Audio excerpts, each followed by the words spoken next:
Hello again, Tim Spector here of the ZOE COVID Study. Wanting to give you a bit of an update on some research we've done at ZOE and King's, looking at your data on antibodies. Now, we've shown that natural infection gives you about a 65% protection against another reinfection, and that unlike vaccines, that doesn't seem to be waning over time according to our data. And it suggests also that 1 in 5 people who get tested and who are positive for COVID don't seem to raise any antibodies to that infection, and therefore really at high risk of getting it again, although they may not know that. So let's go into how we test for antibodies a bit. When you're infected with a virus, one important response of the immune system is to produce these antibodies. These are special molecules that recognize the virus, that is all part of our immune system, that attach onto it and slow it down, effectively either kill it or stop it reproducing. And this then has a memory that allows them to be generated even faster next time and prevent future infections. So one way of telling whether someone has been infected in the past with COVID-19 is to look for these particular virus-fighting antibodies in your blood. And whilst there are other markers of immunity, such as T-cell responses, we can't really discuss those because they are really difficult to measure in large numbers. And so we know relatively less about them. So most of what we're talking about is probably the major feature of the immune system, the B-cell response, the antibody response. Now, there are 2 kinds of antibodies that we can test for. The anti-N test looks for antibodies that recognize a particular molecule inside the SARS-CoV-2 virus called the nucleocapsid, and that's why it's got an N. These anti-N antibodies, the anti-nucleocapsid antibodies, are only produced if you've actually been infected with real COVID-19. That's a natural infection. Now, the other type of test that you'll see is the anti-S test. These look for antibodies against the spike protein, and that's why they're anti-S, on the surface of the virus. Now, these antibodies can be present after both a natural infection and a vaccine, which also carries something very similar to the natural virus. And this is because these vaccines are really based around this spike protein, which is this distinguishing feature of the nasty virus. So who gets these antibodies? Well, most people do. We found 80% or 4 out of 5 people that we tested had them, and who had previous COVID, proven previous COVID. And so most people are fine. They're unlikely to get infected soon after if they've had a single infection. And good news is if you have had a natural infection and then you get a vaccination, you can get up to 94% protection if, for example, you get 2 jabs of the Pfizer vaccine. And the other good news is if you've had a greater number of symptoms when you had that initial infection, so you were really ill or you had a sort of constellation of symptoms, you're actually also more likely to produce antibodies than if you had a mild or transient infection. And if you particularly had the cough, the fever and the loss of smell and taste, then that also means you're more likely to be in that 80% category.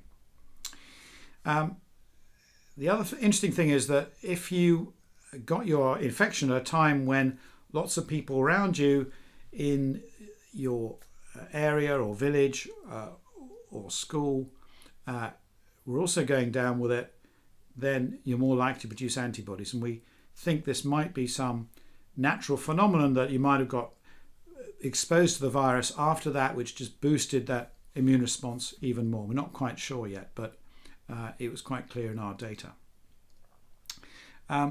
So just so you know, it's a bit of a lottery about whether you're in that 80% or that 20%, as to whether you're really quite likely to get infected again or much less likely.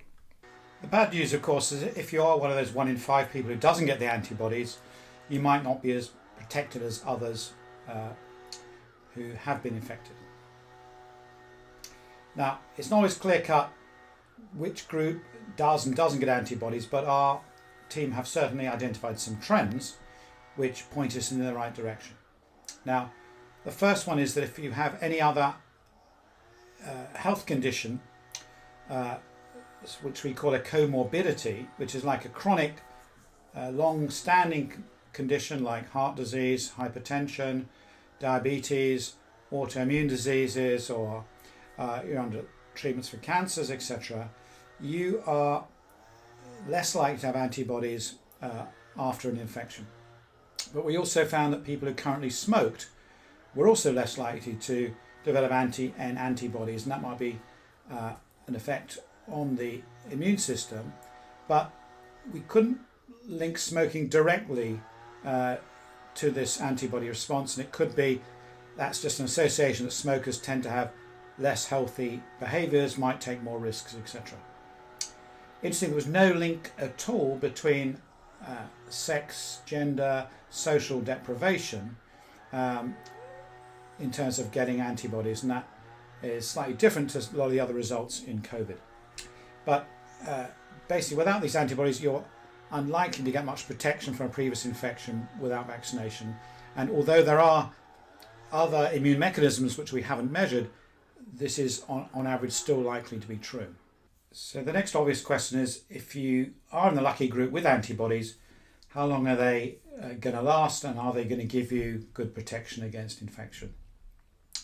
So whereas vaccine-induced protection fades after 4 to 6 months, we looked in people with natural infections who had these anti-N antibodies after at least 9 months, so sort of 9 months to a year. We couldn't see any great drop-off in protection in that time, which is good news if you're in that group. And we also discovered that this relative risk protection is greater than just from having the natural antibody. That's another reason to get your vaccination and boosters if you're eligible. Now, if you look at the graphic, it explains it in better detail, because you can see that with 2 doses of the AstraZeneca vaccine give about 71% protection against infection, and 2 doses of Pfizer produce 83% protection at around the same, after about the same period of time as we're talking about here. So to sum up, the best way to protect yourself is realizing that natural infections don't automatically give you the protection we thought it would. Perhaps at the beginning of this pandemic, the data really have changed, and if you're in that unlucky group, you could well get another infection within a few months. And so, as it's hard to tell, best to just get the full vaccine protocol, which is now looking like it's 3 jabs. Do that, and then you don't have to worry about taking risks or making wild guesses. And that's the best way to protect yourself and your family, because remember, vaccinated people can still transmit low levels of the virus. It's important that everyone is equally protected. So remember, if you have had an antibody test, a few NHS places are doing them for people with comorbid conditions, or you're getting them privately. Whatever it is, you can log it on the app, and this is really fantastic for our research, so keep doing that, as well as telling us when you get your 3rd vaccine booster, etc., as well as your flu jabs.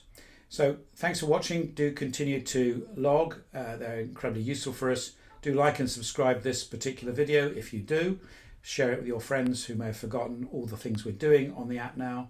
And do keep an eye on our website for updates, and stay safe and keep logging. Thanks a lot.